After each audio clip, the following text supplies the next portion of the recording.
our treble winners tournament continues. We are seeing a Pep team against Hansi Flick's Bayern team from COVID. I mean, let's just get right into it. Barca versus Bayern, almost a decade separates these two teams. We often say that this is the team that kind of changed the way that we look at football. But if we're starting from the defenses, who do we go here? And I mean, I'm trying to see who from that team, full stop, would fit into this team. I mean, the only one I would go for is Neuer. Potentially, and even then, I still think Victor Valdés was a massively underrated goalkeeper and didn't get the props that he necessarily deserved because everybody was talking about every other player in this team. He was an incredible goalkeeper, but yeah, Neuer could get into this Barcelona team. Otherwise, and we can go line for line. Yeah. I think after three, we should just set together. But Barcelona are way ahead, I would say, considerably ahead. I mean, particularly at the back as well. Look at the two centre-backs, and I don't think there's any comparison. I mean, do you know what the thing is as well? When I look at Boateng, all I can think of is Messi put him on his bum. Yeah. But then you look at the chemistry between Piqué and Puyol.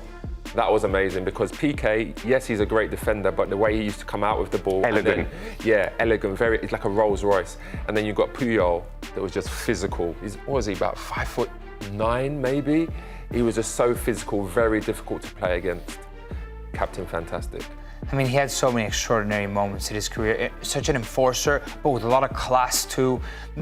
I think of a moment post-career that I think defines Puyol so well. He was playing paddle, and he barged through the plexiglass of the paddle court. Yeah. And all bloodied and everything, and he took it as almost like a compliment to his physicality. Strap me up, get me back out there. There's also another great Puyol moment. I think it was in a Clásico, and lighters were being thrown at Real Madrid players. And, you know, nowadays players would go up to the referee and go, look. It was Piqué. It was thrown at Piqué, and Piqué goes down, gets it, and complains. Yeah, and Puyol just goes, let's get on with it, forget all that. So that's just what he was, sort of rough and ready, and let's get on with it. His header against Germany, semi-final in Durban, in the World Cup in South Africa. All right, I mean, we gave it to obviously Barcelona. I mean, we might give all of them to Barcelona, you know. Spoiler. All right, then the midfield, and mind you, we're missing Yaya Touré here. Yeah. Yaya was part of this team. Yeah. He actually played more games than Busquets. Yeah. But for all intents and purposes, Busquets one of the best ever, though. That position. I mean, they're all one of the best. This is the best midfield of all time. No, of course, but we talk about the Rodri of today. Busquets is what probably Rodri was looking at to emulate that kind of player, being Yaya Touré, especially when he went to Man City as well. But I mean, he was a great player. But he used to play centre back sometimes, didn't he, as well? He did. Yeah. So I mean, that's a great side. I mean, I played against Iniesta in my final few years when I was in Japan. Yeah, and he was still unbelievable. Yeah. Technique. He made things look so elegant and easy. He always made the right decisions. You could never get close to him. And that's when I played against him, and he was like, I think 36. So, I mean, that's how good he was. I can only imagine these peak years. I mean, shall we give some love for the Bayern players as well? Because, you know, it is a really good midfield. And sensational, actually. I love Thiago. I thought Thiago was a tremendous player who didn't necessarily hit the heights that his talent.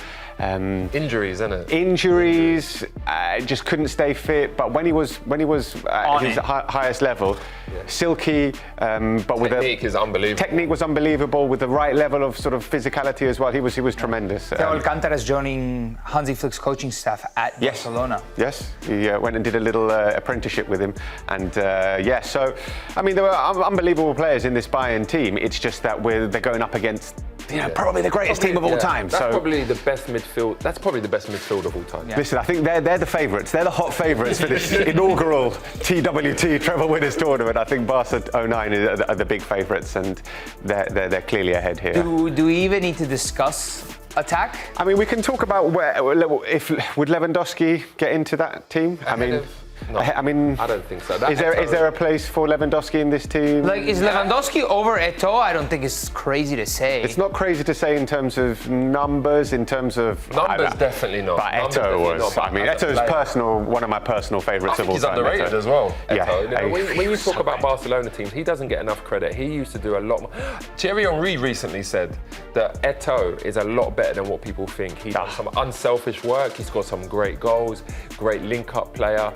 And again, he's one of those players that everyone likes to play with. Eto'o's on 2 treble teams, by the way, because after this, he ends up going to Inter the very next season and ends up winning the treble with Inter. In some an unbelievable business, I think, was it Zlatan went the other way? They paid 60 million euros and gave them Eto'o to get Zlatan. Zlatan didn't work out at all at Barcelona, and Eto'o worked out amazingly at Inter. So and Jose Mourinho says that he's a great player, a great addition. Unbelievable. He's always got when Mourinho is very complimentary about your attitude and the way you play, you have to take that on board and listen.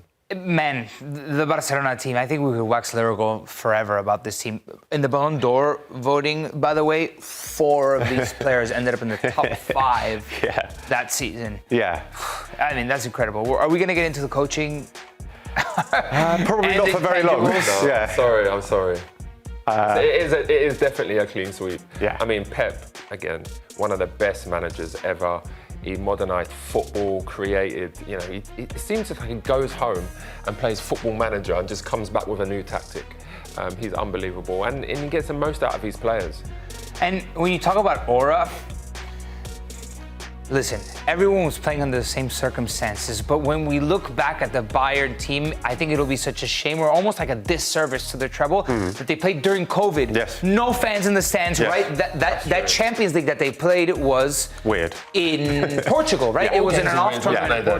It was strange, and it was also like, we were watching football, but we were also sort of worried about what's going on with the world. So maybe your full focus wasn't on necessarily analysing and looking at the games from a deeper perspective. So that kind of minimised our appreciation of what a good team this was and what they achieved.